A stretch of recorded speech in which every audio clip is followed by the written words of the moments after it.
Hello friends, स्वागत है आप सभी का अपने YouTube channel Rahul exam race पे। सो फ्रेंड्स, आज मैं आप लोग के लिए मॉडल पेपर की नई वीडियो लेके आया हूँ जो कि आप लोग के एंट्रेंस एग्जाम के लिए काफ़ी ज़्यादा इंपॉर्टेंट है। ठीक है फ्रेंड्स, वीडियो मैंने वही क्वेश्चन इंक्लूड कर रखे हैं जो कि आप लोग के एग्जाम के लिए महत्वपूर्ण है। तो आप लोग इन क्वेश्चनों को ध्यान से पढ़िएगा और साथ ही साथ इसे अपने नोटबुक में नोट डाउन कर लें ताकि एग्जाम के टाइम में रिविजन करने में बिल्कुल प्रॉब्लम ना हो। ठीक है फ्रेंड्स, और साथ ही साथ हमारा जो टेलीग्राम चैनल है उसको भी ज्वाइन कर लें जहाँ से आप लोग इसकी PDF को डाउनलोड कर सकते हैं। ठीक है फ्रेंड्स, चैनल पे नए हैं चैनल सब्सक्राइब कर लें और बगल में दिख रहे बेल आइकन को दबाना बिल्कुल भी ना भूलें ताकि हमारी नई वीडियो की अपडेट आप लोग को मिल सके आसानी से। ठीक है, चलिए चलते हैं क्वेश्चंस को देखते हैं। आज के हमारे इंपॉर्टेंट क्वेश्चंस क्या है।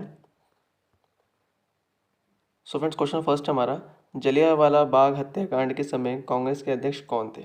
तो बताइए, who was the president of Congress at the time of Jallianwala Bagh massacre? तो बताइए यहाँ राइट आंसर क्या रहने वाला है। तो जलियांवाला बाग हत्याकांड है फ्रेंड्स, काफ़ी फेमस हत्याकांड था, आप सभी जानते होंगे, आपने हिस्ट्री में पढ़ा होगा। तो ऑप्शन नंबर डी बिल्कुल सही हो जाएगा। ठीक है, मदन मोहन मालवीय जी क्या थे फ्रेंड्स, जलियांवाला बाग हत्याकांड के समय कांग्रेस के अध्यक्ष थे।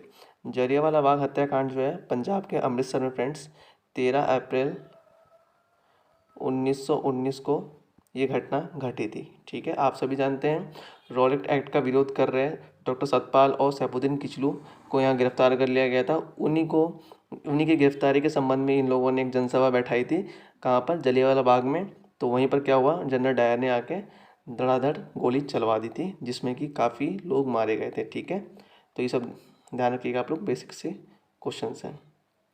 चलिए हमारा नेक्स्ट क्वेश्चन है, क्वेश्चन नंबर 2 है हमारा। तो राष्ट्रपति के अध्यादेश जारी करने की शक्ति किस अनुच्छेद में वर्णित है? तो बताइए यहाँ पर राइट आंसर कहने वाला है, राष्ट्रपति के अध्यादेश जारी, यानी जो राष्ट्रपति है वो अध्यादेश जारी करता है, किस अनुच्छेद के तहत जारी करता है?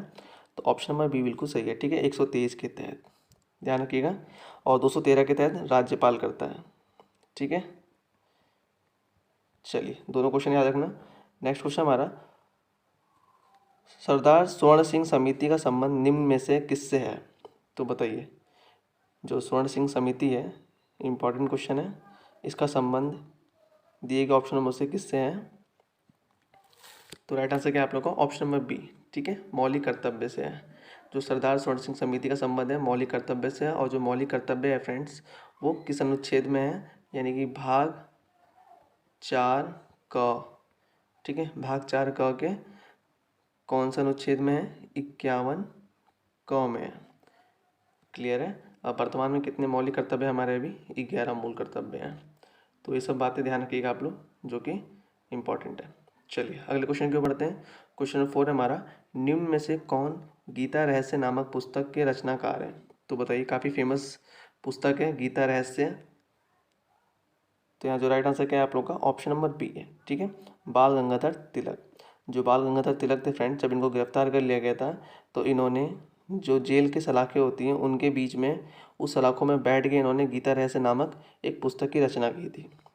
तो चलिए अगले क्वेश्चन की ओर बढ़ते हैं। हमारा जो अगला क्वेश्चन है, क्वेश्चन नंबर 5 है, अस्पृश्यता का अंत निम्नलिखित में से किस अनुच्छेद में वर्णित है? तो बताइए फ्रेंड्स, जो अनटचेबिलिटी है वो किस आर्टिकल में है, हमें ये बताना है। तो यहाँ राइट आंसर क्या है, राइट आंसर है यहाँ पर आप लोग का ऑप्शन नंबर सी, अनुच्छेद 17 में।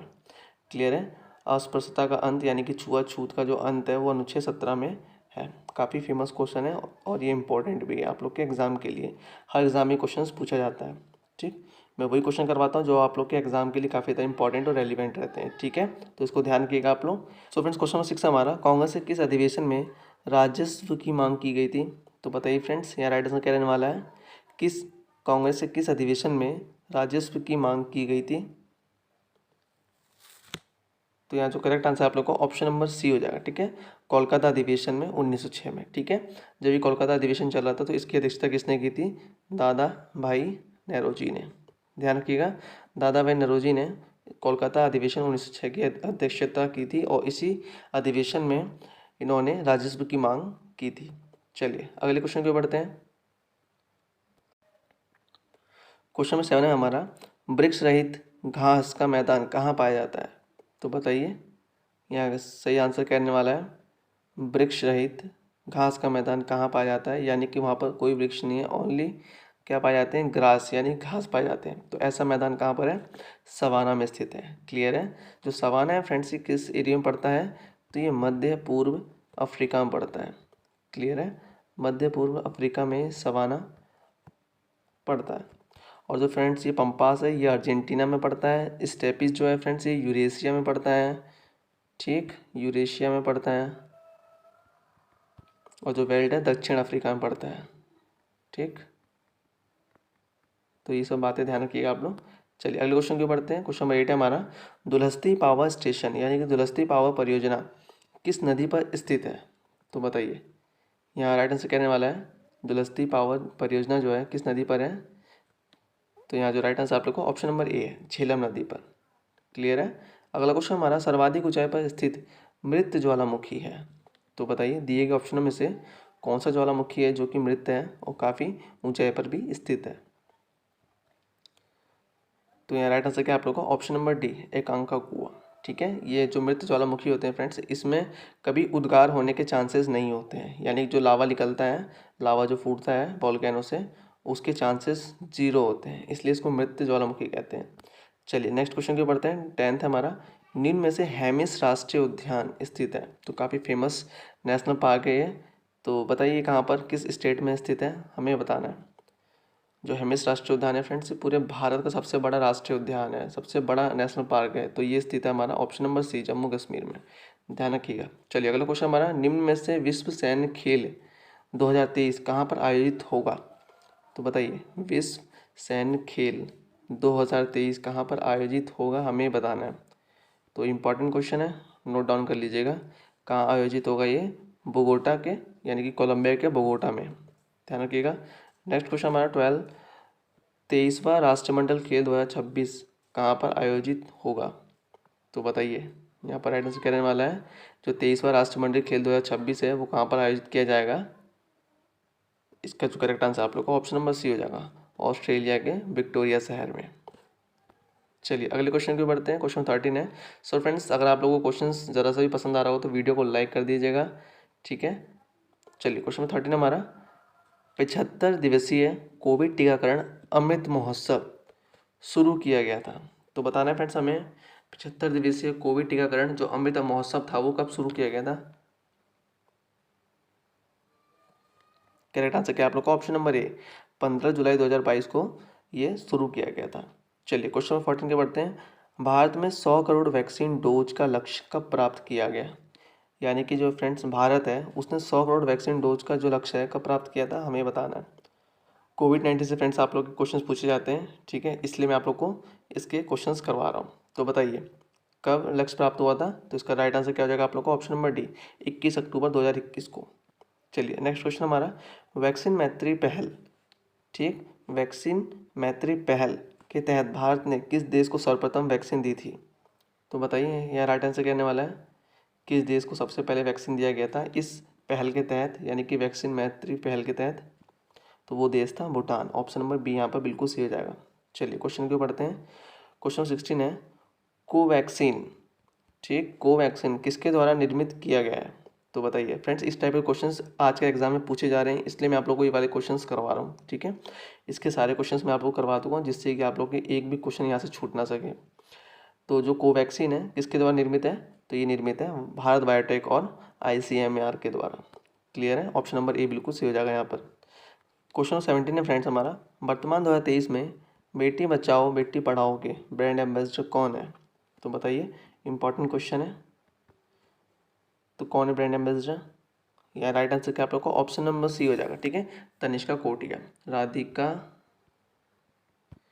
कोटिया जो है इनकी सिस्टर है, इन दोनों को क्या है बेटी बचाओ बेटी पढ़ाओ का ब्रांड एम्बेसडर बनाया गया है। ये कहाँ से बिलोंग करती हैं, गुरुग्राम से बिलोंग करती हैं। चलिए अगला क्वेश्चन हमारा 18, पहला डेमोक्रेसी समिट 2021 कब आयोजित किया जाएगा। तो बताइए जो पहला डेमोक्रेसी समिट है 2021 का वो कब आयोजित किया जाएगा, हमें बताना है। राइट आंसर क्या आप लोग का ऑप्शन नंबर डी, दिसंबर 2023 में आयोजित होगा। चलिए अगले क्वेश्चन की बढ़ते हैं। सो फ्रेंड्स अगर आप लोगों ने इससे पहले के मॉडल पेपर की वीडियोस नहीं देखी हैं तो आप लोग प्लेलिस्ट में जाके मॉडल पेपर की वीडियो देख सकते हैं और अपनी तैयारी को बेहतर बना सकते हैं। ठीक है, चलिए क्वेश्चन नंबर 19 हमारा, आदित्य फर्स्ट सौर कोरोना के अध्ययन के लिए भारत का पहला अंतरिक्ष मिशन प्रारंभ किया गया था। तो कब किया गया था प्रारंभ, हमें बताना है। आदित्य फर्स्ट ठीक है।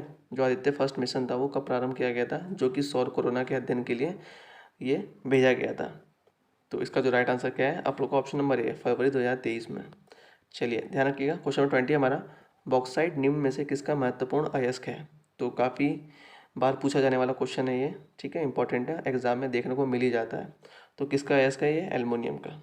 चलिए अगला क्वेश्चन हमारा 21, निम्न में से पीतल किसका मिश्र धातु है। तो बताइए, ये वाला क्वेश्चन भी काफ़ी पूछा जाता है। तो किसका मिश्र धातु है पीतल, राइट आंसर आप लोग को तांबा और जस्ता का। चलिए अगले क्वेश्चन की ओर बढ़ते हैं। क्वेश्चन 22 है हमारा, तंबाकू में विषैला पदार्थ होता है। तो बताइए, डस तंबाकू कंटेंट टॉक्सिन्स। तो कौन सा विषैला पदार्थ है, वो है निकोटीन। ऑप्शन नंबर डी बिल्कुल सही आंसर है यहाँ पर। ठीक है, तंबाकू में क्या है, निकोटीन पाया जाता है। चलिए क्वेश्चन नंबर 23 हमारा, एस्टिग्मेटिज्म एक बीमारी है। तो बताइए फ्रेंड्स, वो एस्टिग्मेटिज्म जो है बीमारी किससे संबंधित है, दिए गए ऑप्शनों में से। तो यहाँ जो राइट आंसर आप लोग को ऑप्शन नंबर बी हो जाएगा। ठीक है, आँखों से। यानी कि जो फ्रेंड्स एस्टिग्मेटिज्म है बीमारी जो है उसका संबंध किससे, आँखों से है। ठीक है, ध्यान रखिएगा। चलिए नेक्स्ट क्वेश्चन की बढ़ते हैं। क्वेश्चन 24 है हमारा, हीमोफीलिया एक आनुवांशिक रोग है जिसका परिणाम क्या है फ्रेंड्स। जो हीमोफीलिया है एक क्या है, जेनेटिक प्रॉब्लम है जिसके परिणाम क्या होते हैं, दिए गए ऑप्शन में से कौन सा राइट आंसर रहने वाला है। ऑप्शन नंबर सी बिल्कुल सही हो जाएगा। ठीक है, रक्त का नहीं जमना। ठीक है फ्रेंड्स, जिसको अगर हीमोफीलिया हो जाता है तो उसका जो ब्लड है फ्रेंड्स, उसके ब्लड में कोई क्लोटिंग्स नहीं बनती, यानी कि जो रक्त है, खून का थक्का नहीं जमता है। तो याद रखिएगा, रक्त का नहीं जमना क्या है, हीमोफीलिया है। चलिए अगले क्वेश्चन की ओर बढ़ते हैं। क्वेश्चन 25 है हमारा, केंद्रीय प्रदूषण नियंत्रण बोर्ड कहाँ स्थित है। तो बताइए, इंपॉर्टेंट क्वेश्चन है, कहाँ पर स्थित है friends, central pollution control board.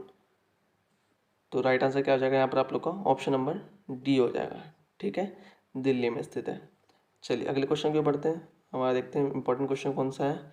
तो गौड़ जनजाति सबसे अधिक किस राज्य में निवास करती है। तो बताइए, जो गौड़ ट्राइब होती है किस स्टेट में निवास करती है। तो करेक्ट आंसर क्या आप लोग को ऑप्शन नंबर सी है, मध्य प्रदेश स्टेट में।